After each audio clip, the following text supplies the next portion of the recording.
पगळा शहर महानगरपालिका सार्वत्रिक निवडणूक 2026 प्रभाग क्रमांक 1 तोरडा खुर्द येथे राष्ट्रवादी काँग्रेस पक्षाचे उमेदवार सुनीता सीमा यादवराव कल्याणकर, सुप्रिया मारुतराव पोहरे, अंगद बालासाहेब नेवल पाटील यांच्या प्रचाराचे तोरडा खुर्द मूळगाव येथे हनुमान मंदिरात नारळ फोडून शुभारंभ करण्यात आला।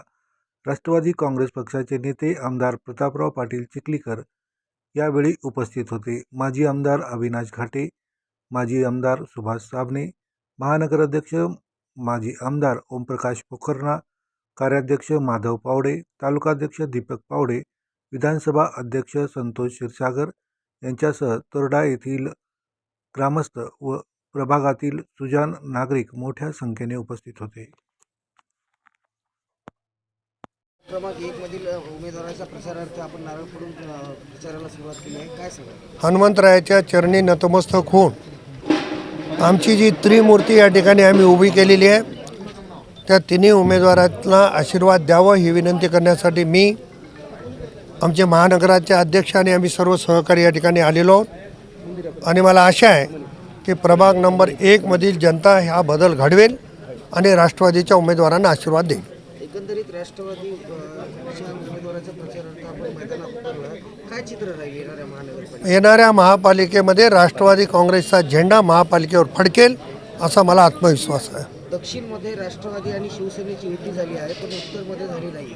ठीक आहे, उत्तरमधल्या आमदारांना असं वाटत होतं की आपण एकनाथराव शिंदे साहेबांकडून काही निधी आणलेला आहे, त्या निधीच्या जोरावर आपण मतं मागावं हा त्यांचा वैयक्तिक विचार आहे। परंतु नांदेड दक्षिणच्या आमदारांना आणि शिवसेनेच्या नेत्यांना असं वाटलं की आपण दोघं एकत्रित लढावं, म्हणून आम्ही आमच्या पक्षाची स्थानिक नेते मंडळी आणि बसलो, एकत्रितपणानं लढायचा निर्णय घेतला आणि नांदेड दक्षिणमध्ये एकत्र लढतो आहे, उत्तरमध्ये आम्ही स्वतंत्र लढतो आहे। आम्ही सगळे मिळून महापालिकेवर झेंडा फडकू एवढं मला नक्की खात्री आहे। नांदेड वाघाळा महानगरपालिकेच्या अनेक जमिनी व्यापाऱ्यांच्या खिशात घातल्याचा आरोप होत आहे। ही वस्तुस्थिती आहे की अशोक चव्हाणांच्या नेतृत्वामध्ये खरं तर विस्तारानं खूप बोलण्यासारखं आहे। शांतारामजी संगणे इथं प्रशासक होते, त्या काळामध्ये त्यांनी या जिल्ह्याचे खासदार ज्या प्रभागात उभा आहे त्या गावचे सुपुत्र आदरणीय व्यंकटरावजी तरोडेकर साहेबांच्या नावाने भाजी मार्केट बांधलेलं होतं।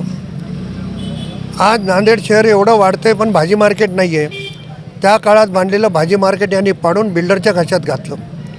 अनेक जागा बिल्डरच्या घशात घालण्याचं काम करत आहेत। अशोकरावचा नेहमी उद्योग आहे की निवडणुकीत पैसे खर्चायचे हजारांनी आणि काढायचे कोटींनी, पण आता जनता ओळखून आहे आणि ते जे सांगतात की विकासाच्या आड येणारं स्पीड ब्रेकर काढलं पाहिजे, विकासाच्या आड येणारं स्पीड ब्रेकर म्हणजे अशोकराव चव्हाण आहे। ते लोकांना आवाहन करतात की मला उपटून काढ।